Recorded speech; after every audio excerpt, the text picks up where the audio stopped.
Have you ever had a conversation where it felt like you and the other person were talking about the same thing, but there was no common ground? I bet you have, and I bet it's become a regular occurrence. The other day I was catching up with a family member I hadn't spoken with in a while. We got on the subject of foreign policy, and with every new topic it became clear, not only were we seeing things differently, but we were coming at them from a completely opposite vantage point. I finally asked the obvious, where are you getting your information from? And as we dug into it, I discovered he'd been following a guy named Peter Zeihan. Ironically, I was the one who had introduced him to Zeihan nearly 10 years ago. After reading his first 2 books back then, I thought Zeihan was brilliant. I loved how he broke down foreign policy through the lens of geography and hard statistics. But over the years, I watched him land on the wrong side of issue after issue. So I started keeping a list, a personal log of where he'd missed the mark. I pulled up the list and read it to my uncle during the conversation. His response? How was he wrong on any of these topics? Luckily, we have the kind of relationship where we can just laugh it off and drop the disagreement and just shift the conversation. We both knew we were seeing the topic from totally different perspectives. I've heard this described as a Rubik's Cube. You see truth, real truth. It's like this cube.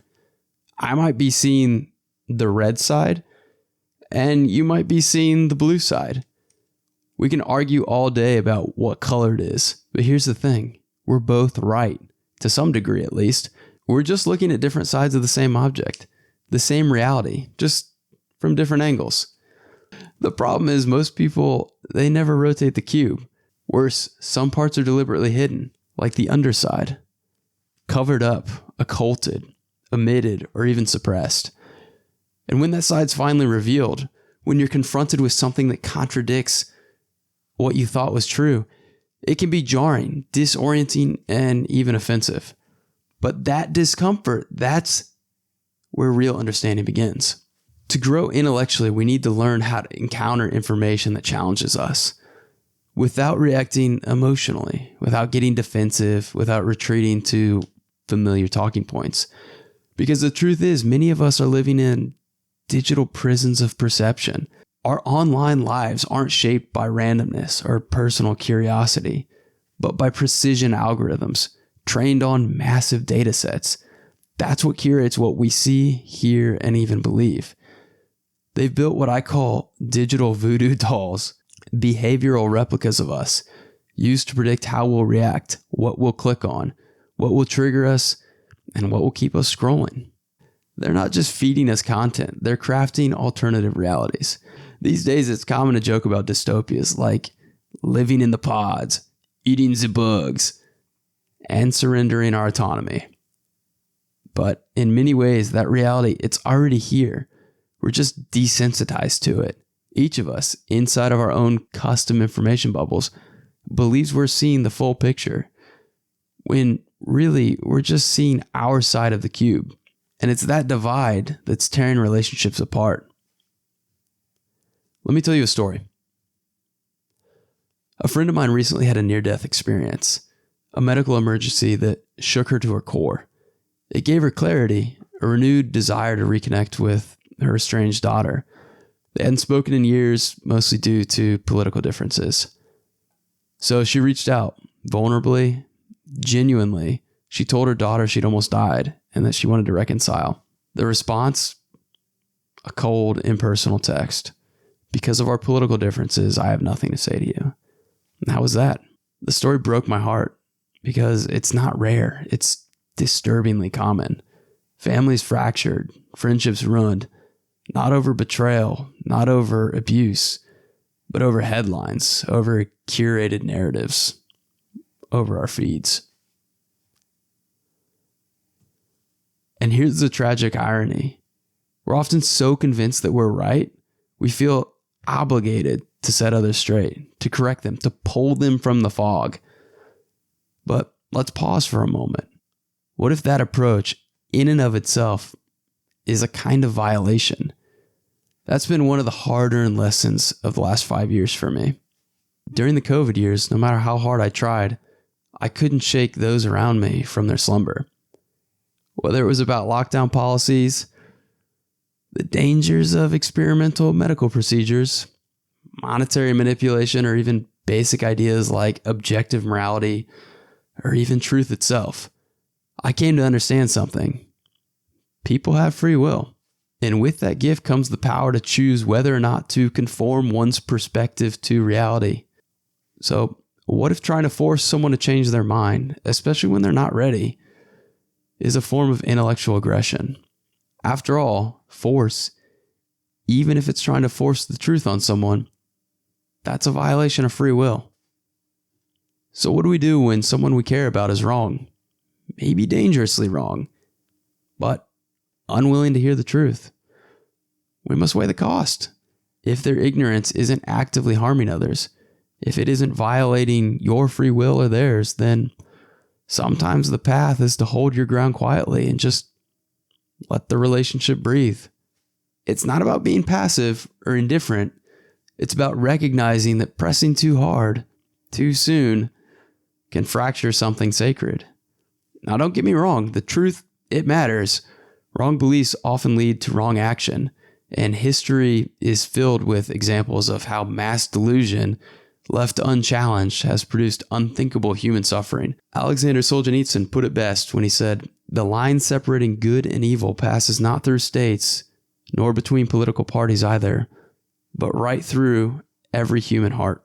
The war for truth isn't won in headlines or debates. It's won inside the human heart. For in much wisdom is much grief, and he that increaseth knowledge increaseth sorrow. That's the paradox of awakening. Clarity doesn't just bring answers. It brings burden. It reveals suffering, injustice, futility. And that sorrow is not something that we should thrust upon others before they're ready to bear it. Respecting free will means recognizing that some people aren't rejecting the truth. They're protecting themselves from the grief that it brings. And sometimes the most loving thing we can do is to wait. If we want a society that values truth and freedom, it starts by honoring the free will of others, even when they're wrong, especially when they're wrong. Richard Grove defines freedom through 3 key principles. 1, non-aggression. True freedom requires a society where individuals neither suffer from nor initiate force, coercion, or violence against others. 2, intellectual self-defense. Freedom cannot exist where minds are manipulated.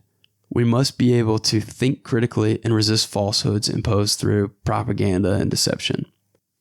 3, physical self-defense. Without the ability to protect ourselves from physical harm, we lack both security and the bodily autonomy essential to genuine freedom. Without these 3 facets of freedom, we lose the ability to seek, discern, and speak the truth. And when it comes to learning, there's a process, a slow, methodical process. In order to learn anything, it's a 3-step process. It's the individual parts, how they fit together, and then how to use or troubleshoot that device. So the traditional terms were grammar, logic, and rhetoric. But those are like 1,000-year-old terms, and they're very dry. So here's what it is for us. Input, processing, output. A lot of people go from input to output. They don't do any processing. Mm-hmm. So what is the processing? The processing is, first you need to identify, and that's your first step. Then to understand, you have to ask the 5 W's plus how, gain some basic knowledge and understanding. And then from there, you can find some contradictions and remove them and come to what's called truth. So this 3-step process delivers truth. This 3-step process delivers freedom. So it's the same thing. It's the same structure, because logic is not grammar, is not rhetoric, but the 3 of those together make truth. Intellectual self-defense, physical self-defense, and non-aggression are not all the same thing, but when they come together, you can get a phenomenon called freedom. But here's the issue. In today's world, most people go straight from input to output. They see a headline and immediately post a reaction. They hear a clip and instantly form a conclusion. No processing, no reflection, no understanding. But that middle step, the processing stage, is where real discernment happens. It's where free will gets exercised. Without it, we become programmable, predictable, Pavlovian. And that's how the algorithms win. By training us to go from stimulus to reaction, from input to output, from a free-thinking person to a mindless NPC. Truth isn't stumbled upon. It's pursued. It's wrestled with. It's discerned over time.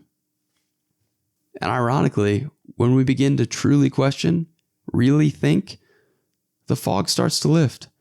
Fear begins to dissolve. Inquiry, it leads to clarity. And clarity leads to action. That's why those in power work so hard to keep us afraid. Because fear keeps us quiet. Fear keeps us passive. Fear keeps us divided. They know that once a human begins to regain agency, they become powerful, dangerous even. They become awake.